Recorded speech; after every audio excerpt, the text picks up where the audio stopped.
नमस्कार, मी आपल्या सर्वांचं एस.एम.ई चॅनलवर स्वागत करत आहे व आपण आपल्या चॅनलवर पहिल्यांदाच आला असाल तर आपल्या चॅनलला सबस्क्राईब करा ही विनंती। तर पहिली अपडेट आपण कालच ऐकलं होतं, रेट कट वगैरे म्हणजे टॅक्स कट वगैरे काही कालावधीसाठी केलेले आहेत, म्हणजे टॅरिफ 30 दिवसासाठी वगैरे पॉज केलेला आहे। त्यामुळे इन्फ्लेशनवर पॉझिटिव्ह रिॲक्शन होऊ शकतं, म्हणून यूएसचे मेजर इंडेक्स पॉझिटिव्ह दिसत होते। याचा आणखी एक मेजर कारण सांगितलं जात आहे, जे मोठ्या कंपन्या आहेत त्यांचे रिझल्ट वगैरे येत आहेत यूएस स्टॉकचे। त्यामध्ये पहिली कंपनी म्हणलं तर आपलं प्लॅन्टियर्स यांचे चांगल्या प्रकारे स्ट्रॉंग रिझल्ट वगैरे आलेत Q4चे, आणि ज्यांनी की ॲनालिस्टच्या एक्सपेक्टेशनलाही बीट केलेलं आहे। त्यांच्या बिझनेसमध्ये चांगली ग्रोथ वगैरे दिसत आहे, म्हणून शेअर त्यांचा चांगल्या प्रकारे अपसाईडला जात होता। प्लस चायनानेही आता टॅरिफ अनाऊन्स केलेला आहे, जे यूएसकडून कोल अँड LNG गॅस जो की इम्पोर्ट वगैरे होतो चायनामध्ये, तर त्यावर 15% टॅरिफ अनाऊन्स केला आहे। अँड त्यांनी 10% हायर ड्युटीज अनाऊन्स केली आहे क्रूड ऑइल, फार्म इक्विपमेंट आणि काही सिलेक्टेड कार्ड्ससाठी वगैरे, आणि त्यामुळे या दोन कंट्रीमध्ये चांगलं ट्रेड वॉर दिसत आहे। म्हणजे यूएसने आधी कॅनडा, मेक्सिको आणि चायनावरती टॅरिफ लावलं, आता त्यानंतर त्याचं रिॲक्शन म्हणून यूएसवरती चायनाने टॅरिफ लावलेला आहे। प्लस हे एक्सपेक्टेड आहे की जोपर्यंत मिस्टर ट्रम्पचे ॲडमिनिस्ट्रेशन असेल तोपर्यंत चायनाचं जे टॅक्स लावला आहे ते कंटिन्यू वगैरे होऊ शकतं। ते जर पुढे म्हणलं तर पेप्सिकोने आपले रिझल्ट दिले, त्यांनी त्यांचे Q4चे रिझल्ट अनाऊन्स केलेत। ओव्हरऑल वीक रिझल्ट आहेत कंपनीचे, कारण सोडा स्नॅकची डिमांडमध्ये थोडी इश्यू आहे व येथे कंपनीने एक सबस्टिट्यूट डिमांड वगैरे नोटीस केली आहे। ॲन्युअल प्रॉफिट ही एस्टिमेटला वगैरे मिस केला आहे त्यांनी, अँड व आपलं क्वार्टर रेव्हेन्यूचे जे प्रोजेक्शन होतं त्यापासूनही वीकर साईडला ग्रोथ राहिलेली आहे। अँड मेन रिझन आहे की यूएस मार्केटमध्ये सोडा आणि स्नॅक्ससाठी एक वीक डिमांड होती, आणि त्याचंच रिॲक्शन आता आपल्याला यांच्या स्टॉक प्राईजवरही दिसत आहे। अँड जो यांचा नॉर्थ अमेरिकेमध्ये बेवरेजेस बिझनेस आहे त्याच्या रेव्हेन्यूमध्ये 1%चीच ग्रोथ आहे कम्पेअर टू लास्ट इयर, आणि 7%ची ग्रोथ लास्ट इयर होती। प्लस जो टोटल नॉर्थ अमेरिका रेव्हेन्यू वगैरे डिक्लाइन झाला आहे बाय 0.5%ने, ज्यात गेल्या वर्षी 9%ची ग्रोथ होती, 9%ची, ज्यामुळे ओव्हरऑल आपल्याला समजतं की ओव्हरऑल यांचं जे प्रोडक्शन आहे, म्हणजे प्रोडक्टची सबस्टिट्यूट डिमांड आहे, कमी डिमांड आहे, व कंपनीचे ऑर्गॅनिक व्हॉल्यूम्स ही डिक्लाइन झालेत बाय 1%। तर कंपनीने येथे ॲव्हरेज पर्चेसिंग कॉस्टमध्ये वगैरे 3%ची ग्रोथ केलेली आहे। त्या कंपनीचे जास्तीत जास्त प्रमाणात आपलं प्रमोशनवर फोकस असेल, त्यामुळे कंपनीचे व्हॉल्यूम ग्रोथ वगैरे होऊ शकतो। अँड प्लस जे यांचे वगैरे कॉस्ट कन्झ्युमर्स जे आहेत, तर ज्यांच्यासाठी एक कॉस्ट अफोर्डेबल प्राइजेस वगैरे बनवण्यासाठी त्यांना एक म्हणजे त्यांना अफोर्डेबल प्राईज वगैरे देण्यासाठी वगैरे ते सोडा आणि स्नॅकच्या केसेसमध्ये वगैरे काही डेव्हलपमेंट करत आहेत। अँड व त्यांच्यासाठी एक चीपर आपलं अल्टरनेटिव्ह किंवा स्मॉलर पॅकेज वगैरे कंपनी आणणार आहे। त्यांसाठी ही प्रोडक्ट इनोव्हेशन एक्सेप्टिंग ऑफिस, म्हणजेच पूर्वी कंपनीचे जे प्रोडक्ट आहेत त्यामध्ये रिफॉर्म वगैरे करतील, सुधारणा करतील, त्यामुळे मार्केट अट्रॅक्शन गोवन वगैरे होऊ शकतं। म्हणजेच आपण म्हणू शकतो की हे कंपनीचे नेक्स्ट टार्गेट आहे। प्लस नेक्स्ट फायनान्शियल इयरसाठी FY25साठी कोर अर्निंग पर शेअर एक सिंगल डिजिटमध्ये इन्क्रीज होईल अशी कंपनीला अपेक्षा आहे, मेजरली बिकॉज जी डिमांड आहे ती डिमांडवर इम्पॅक्ट आहे, त्यामुळे ही ग्रोथ वगैरे मंद सध्या झालेली आहे. अँड Q4चे रेव्हेन्यू वगैरे 0.2%ने डाऊन झालेत इयर ऑन इयर, व त्यांचे ज्याने की फोरकास्टलाही मिस केलेला आहे. तर जर पुढील म्हणलं तर पुढील रिझल्ट आहे आपलं फेरॉन्स कंपनी वगैरे. तर ह्या कंपनीचा रिझल्ट याने डिक्लेअर केलेला आहे. तर प्रॉफिट वगैरे 21% वाढलेला आहे फुल इयरमध्ये, असे कंपनीनं रिपोर्ट केलेलं आहे.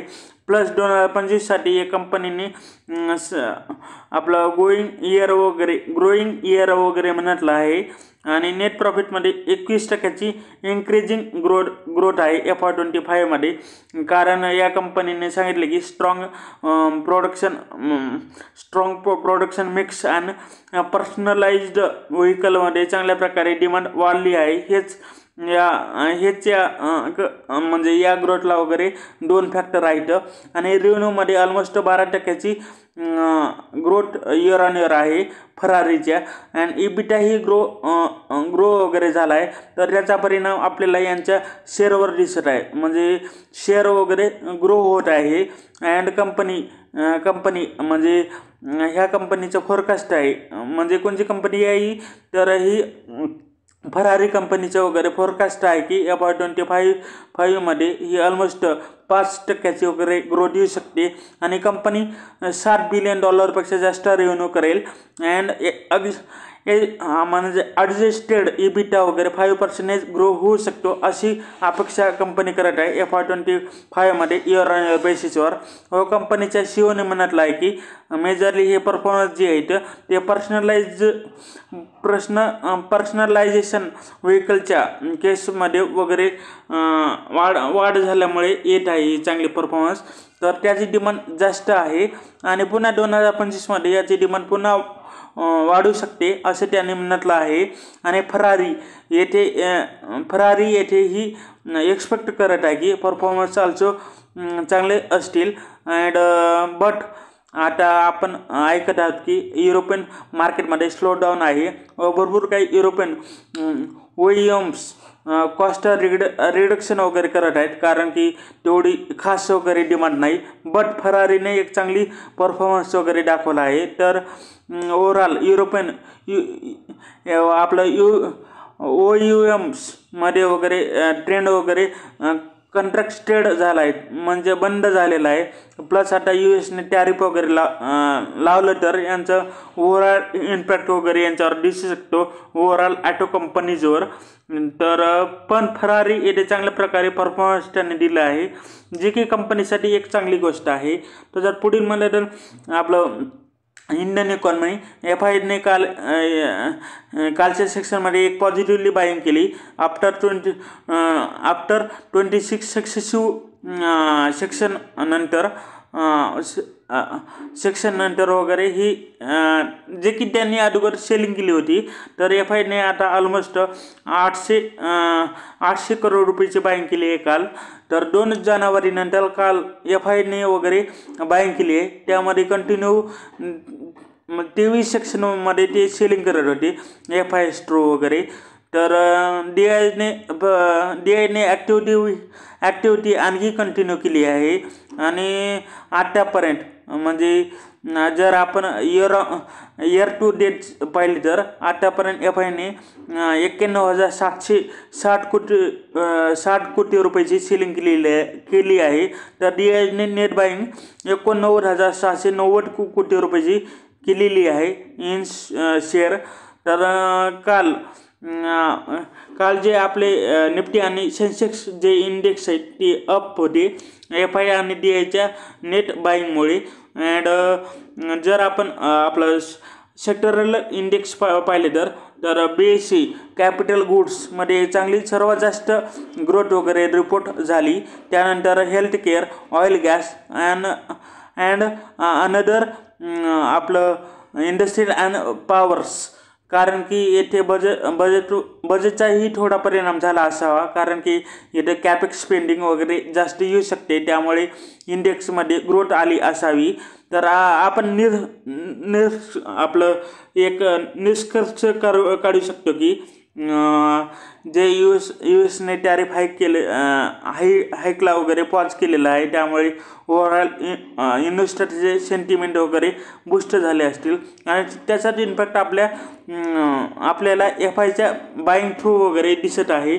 तर पुढे म्हणलं तर आणखी एक न्यूज म्हणलं तर इकॉनॉमीमध्ये तर बजेटच्या रिलेटेड आहे, जो development of promotion of industry and internal trade म्हणजे DPIIT. तर यांनी एक अनाउन्समेंट केली आहे, ते लवकरच ॲक्सेस ऑफ PM गती शक्ती डाटा वगैरे देण्यासाठी वगैरे गाईडलाईन्स वगैरे अनाऊन्स करणार आहेत, अशी अनाउन्समेंट केली आहे. आपण म्हणजे बजेटमध्ये पाहिलं होतं, फायनान्स मिनिस्टर निर्मला सीतारामनने म्हटलं होतं की जे PM गतीच्या पोर्टलचा डाटा वगैरे प्रायव्हेट सेक्टरसाठी अवेलेबल करून देण्यात येईल. बेसिकली हे पोर्टल काय आहे तर यामध्ये ओव्हरऑल 60 मिनिट्रीचा डाटा आहे, ज्यामध्ये की रेल्वे, टेलिकॉम, पॉवर अशा काही मिनिस्ट्री आहे त्यांचा डाटा आहे. म्हणजे त्यांच्याकडे ओव्हरऑल मिनिस्ट्रीचा डाटा आहे, म्हणजे आपला इन्फ्रास्ट्रक्चर, रेल्वे स्टेशन, एअरपोर्ट वगैरे या सर्वांचा जो डाटा की प्रायव्हेट प्लेयरसाठी वगैरे अवेलेबल केला जाणार आहे.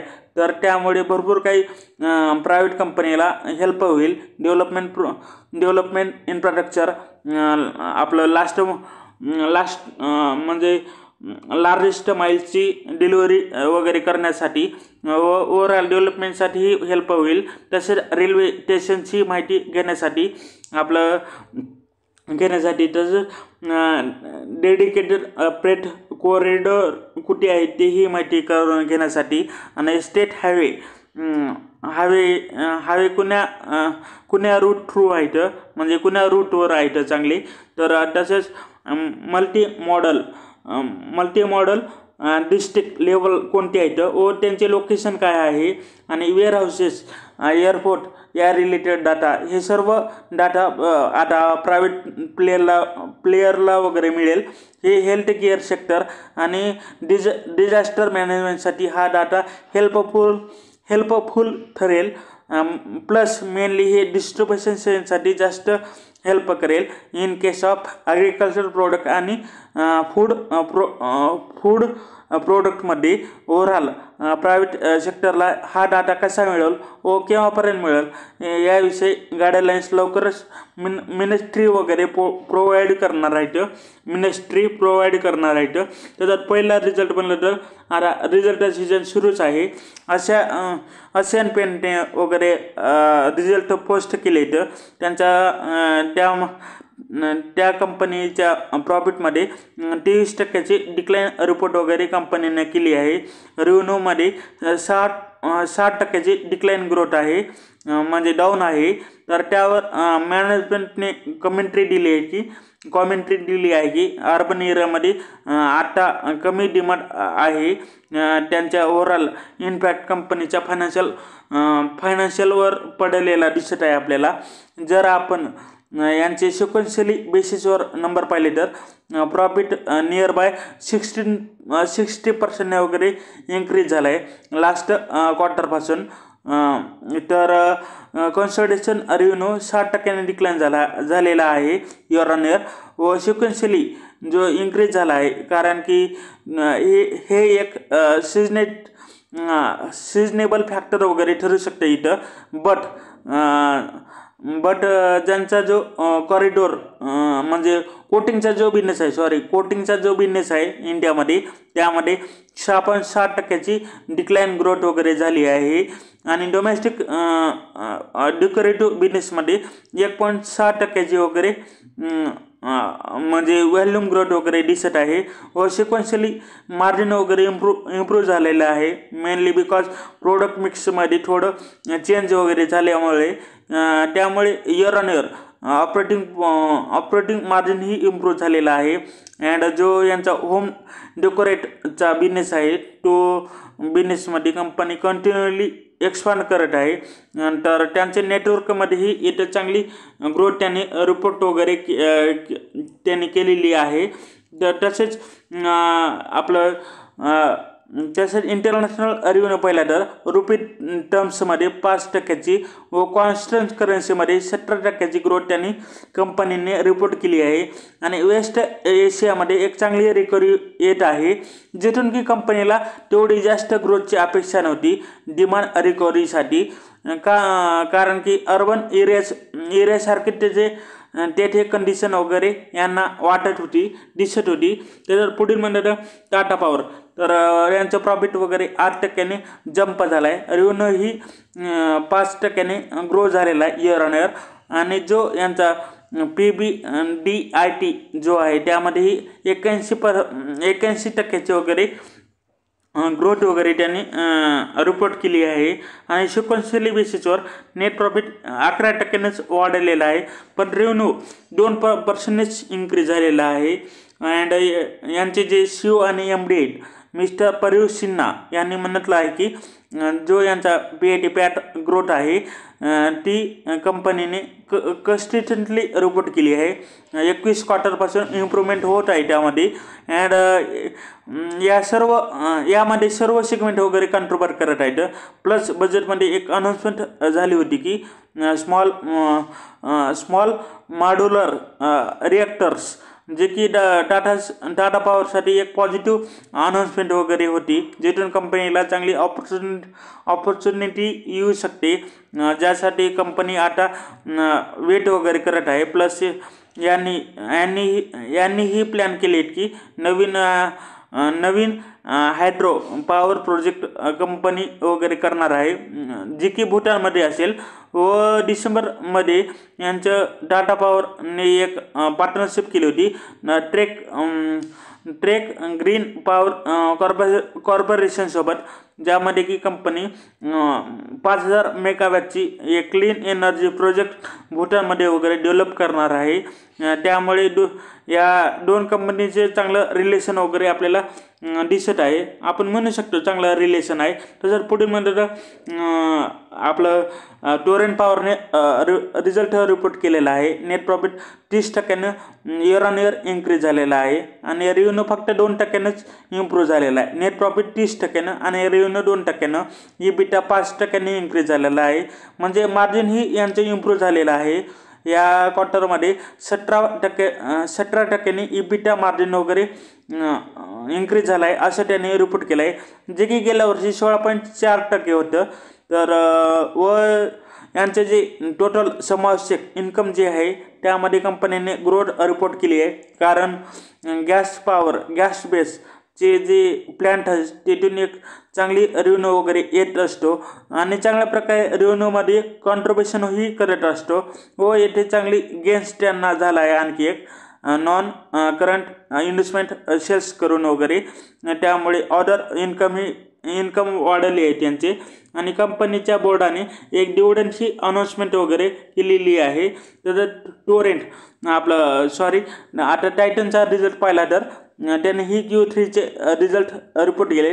त्यांचं प्रॉफिट वगैरे जवळपास फ्लॅट आहे, कारण एक कस्टम ड्युटीमध्ये एक कट वगैरे झालेला आहे. त्यामुळे त्यांच्या प्रॉफिटेबिलिटीवर परिणाम झाला आहे या क्वार्टरमध्ये. व रेव्हेन्यूमध्ये इयर ऑन इयर 25% ग्रोथ आहे. पण आपण जर Q-on-Q पाहिला तर नेट प्रॉफिटमध्ये आपलं 48 ते 49% ग्रोथ आहे. आणि रेव्हेन्यूमध्ये 22% वगैरे ग्रोथ आहे. व यांचा जो ज्वेलरी बिझनेस आहे त्यामध्ये 22% ग्रोथ इयर ऑन इयर आहे. आणि टायटनचा जो बिझनेस आहे त्यामध्ये म्हणजे इंडियाचा जो बिझनेस आहे तो 25% ग्रो झालेला आहे. आणि सेकंडरी सेल्समध्ये 28% ग्रोथ कंपनीने रिपोर्ट केली आहे. याचे कारण हायर गोल्ड प्राइजेस प्लस म्हणजे कंझ्युमर चांगल्या प्रकारे प्रेफरन्स देत होते, कारण वेडिंग सीझन होतं व त्या रिलेटेड पर्चेसिंगमध्ये 29% वगैरे इंक्रीजिंग ग्रोथ वगैरे आहे. And same store sales growth 22% grow झालेला आहे. वॉचेस आणि वेअरेबल्समध्ये 15% ग्रोथ कंपनीने रिपोर्ट केली आहे इयर ऑन इयर. अँड आपलं अनालम्स वॉचेसमध्ये 20% रिटेल ग्रोथ वगैरे केली आहे. अँड आय केअर्समध्ये डबल डिजिट ग्रोथ कंपनीने रिपोर्ट केली आहे. आणि यांचा जो कस्टम ड्युटीमुळे यांचा इन्व्हेंटरी लॉसेस वगैरे झाले त्यांना, ज्यामुळे की नेट प्रॉफिट कमी झाला आहे. त्यामुळे कंपनीचं प्रॉफिटेबिलिटी फ्लॅट आहे. त्यामुळेच त्याने फ्लॅट प्रॉफिटेबिलिटी रिपोर्ट केली या क्वार्टरमध्ये इयर ऑन इयर बेसिसवर. व कंपनीने हेही म्हटलं आहे की मेजरली विल बी ऑस्टमॅटिक of investment in emerging segment. तर यांची FY25 मध्ये एक चांगली ग्रोथ वगैरे असणार आहे आणि कम्पेअर टू FY24. तर शेवटी आपल्या या व्हिडिओला लाईक आणि चॅनलला सबस्क्राईब करा. विचारण्याची हा व्हिडिओ पाहिल्याबद्दल धन्यवाद. थँक्यू.